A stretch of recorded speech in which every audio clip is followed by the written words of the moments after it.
మనం అలాగే మనసు, బుద్ధి, చిత్తము, అహంకారం అనే పదాలు పడతాం. మనోబుద్ధి చిత్త అహంకారం అన్నారు. అంతఃకరణము అన్నారు. స్వకీయ అంతఃకరణంతో చూడండి, స్వీయ అంతఃకరణంతో, స్వయం అంతఃకరణంతో అంటే సంపూర్ణార్థం వస్తుంది.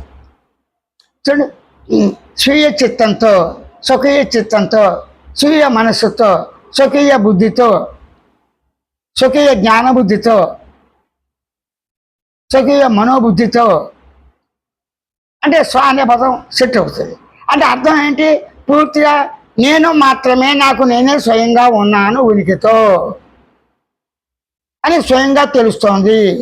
స్వకీయ జ్ఞానంతో తెలుస్తుంది, స్వీయ జ్ఞానంతో తెలుస్తోంది, స్వయం జ్ఞానంతో తెలుస్తుంది. స్వయం జ్ఞానం అనుభూతిగా ఉన్నది. స్వయం ఉనికి స్వరూప స్వభావంతో ఉంది. స్వరూప స్వభావంతో స్వానుభూతిగా ఉన్న సత్ పదార్థాన్ని, చిత్ పదార్థాన్ని, ఆండ పదార్థాన్ని నేనై ఉన్నాను, నేనే